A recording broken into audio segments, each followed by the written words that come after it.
Kursi pelatih kepala Timnas Indonesia hingga kini masih belum terisi setelah mengakhiri kerjasama dengan Patrick Kluivert.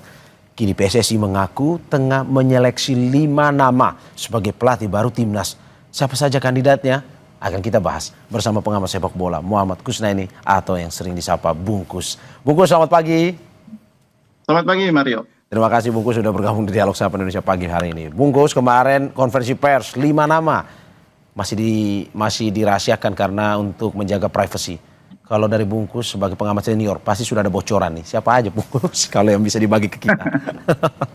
Ya, yang pertama kehati-hatian PSSI dalam menentukan pelatih timnas ini sebetulnya ada hubungannya dengan kegagalan pelatih sebelumnya ya. Tentu kalau kita mengalami kegagalan kita berusaha tidak sampai terulang kegagalan itu. Dan ini sebetulnya hal yang ada baiknya gitu ya. Kita sekarang lebih berhati-hati dalam memilih pelatih baru supaya proyek untuk lolos ke Piala Dunia 2030 ini kali ini tidak lagi gagal, benar-benar berhasil dicapai. Nah, kehati-hatian itu tentu juga berkaitan dengan banyak aspek ya. Pertama, karena ini proyeknya kan jangka panjang. Jadi kita butuh pelatih yang tidak sekedar punya nama besar gitu ya, tapi juga punya program yang bagus, punya program yang terukur, terstruktur, sehingga akhirnya nanti kita betul-betul punya timnas yang kuat, yang mampu bersaing di Piala Dunia, kualifikasi Piala Dunia 2030.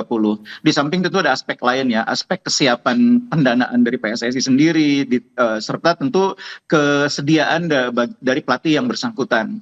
Nah, dari 5 nama itu sebetulnya sudah mengerucut menuju ke 2 nama sebetulnya. Yang satu pelatih berasal dari luar, dari Eropa sana, yang kebetulan sekarang masih pegang tim. Yang satu sebetulnya dua-duanya dari Eropa pada dasarnya ya.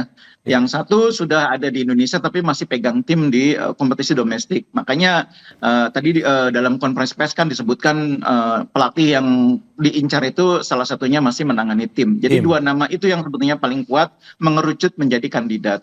Ya, tapi kan Bungkus kan belum ada nama yang disampaikan kemarin. Berarti sudah ada bocoran-bocoran ini ya.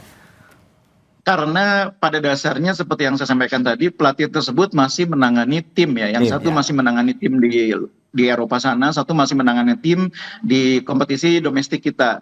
Nah, tentu tidak elok kalau kontraknya masih berjalan, pelatih yang bersangkutan kemudian sudah disebut-sebut sebagai kandidat pelatih timnas Indonesia. Kalau sampai terjadi seperti itu biasanya dampaknya menjadi kurang positif ya. Bagi pelatih yang bersangkutan tentu menjadi tekanan tersendiri. Kemudian kalau sampai terjadi kegagalan di klubnya, lalu dihubung-hubungkan dengan rencana menangani timnas, itu saya pikir hal yang menjadi dasar kehati-hatian dalam membuka nama pelatih yang bersangkutan. Oke, kalau yang di Indonesia ini pelatih dari Indonesia atau luar, Bungkus? Di Indonesia ini kan sebagian besar pelatih berasal dari luar ya. Hanya satu pelatih domestik, yaitu pelatih Malut United. Selebihnya pelatih dari luar ya. Oke, saya ganti pertanyaan saya. Dari Belanda. Asalnya dari Belanda atau dari mana, Eropan? Iya, yang saya tahu ini pelatih ini bukan dari Belanda yang di Liga 1. Di Liga Domestik ini ya, di Super League ini pelatihnya bukan dari Belanda. Dan kabarnya pelatih yang bersangkutan juga tertarik, tapi memang sejauh ini belum ada kesepakatan yang formal.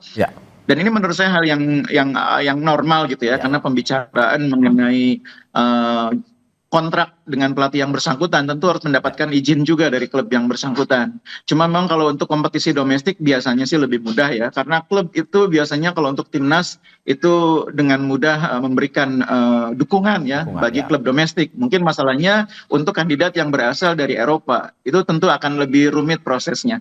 Oke, kalau yang satu lagi yang berasal dari Eropa, pelatih yang sedang melatih klub di Eropa, apakah memang liga besar atau bagaimana, Bungkus?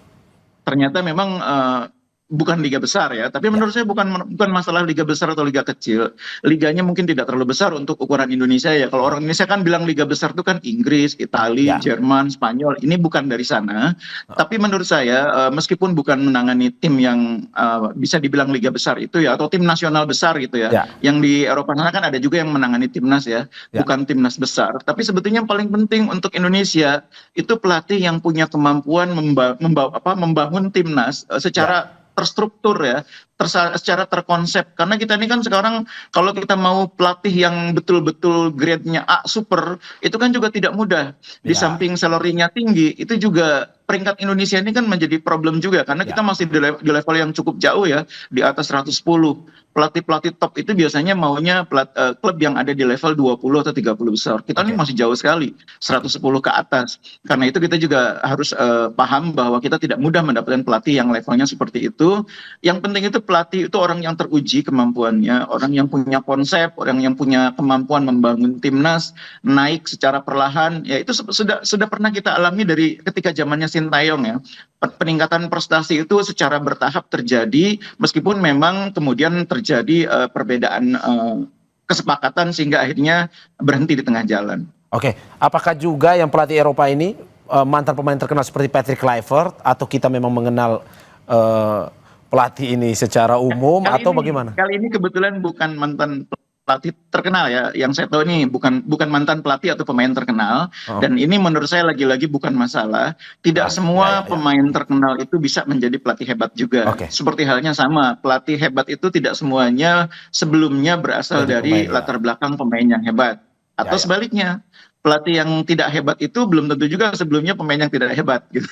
Jadi bukan soal latar belakang tapi bagaimana dia membangun karir kepelatihannya dengan baik sehingga akhirnya mampu berprestasi. Oke, mengerucut ke dua nama. Kalau dua nama ini menurut Bungkus, satu sudah punya pengalaman di Indonesia, satu masih di Eropa. Menurut Bungkus lebih cocok mana sebenarnya untuk di timnas? Iya, sebetulnya idealnya pelatih timnas itu juga orang yang punya pemahaman tentang sepak bola Asia keseluruhannya. Karena kita nanti akan bersaing di Asia ya, tidak hanya harus paham tentang Indonesia, tapi Asia secara keseluruhan. Jadi pelatih ini nanti tahu kita akan bertemu lawan Thailand, Thailand itu seperti apa. Bertemu dengan Korea Selatan seperti apa mainnya. Bertemu dengan Uzbek seperti apa mainnya. Jadi dengan demikian dia tahu bagaimana cara mempersiapkan tim, membangun tim, itu membantu ya. Dan itu menurut saya keuntungan pelatih yang sudah menjadi pelatih yang sekarang berada di liga domestik karena dia sudah tahu sepak bola Indonesia dan sudah tahu lawan-lawan yang biasa dihadapi oleh tim-tim kita di kompetisi Asia, entah itu di level klub maupun di level tim nasional. Itu kelebihan dia ya. Dan kalau itu bisa kita dapatkan tentu merupakan keuntungan tersendiri. Tapi itu bukan faktor yang paling utama. Yang paling utama itu pelatih ini punya rekam jejak yang bagus dan punya konsep yang bagus untuk membuat timnas ini lebih berprestasi. Itu yang paling utama. Oke, berarti ini karena rame di medsos, Bungkus. Ada 3 nama, Timur Kapace, Heimir Hallgrímsson, dan Jesus Casas. Berarti tidak tiga-tiganya nih ya? Pelatih yang berasal dari Eropa itu bukan di antara nama-nama tadi ya, tapi pelatih yang juga cukup dikenal sebetulnya di kalangan sepak bola Eropa. Oke, Bungkus, kita lebih ke evaluasi secara besar ya.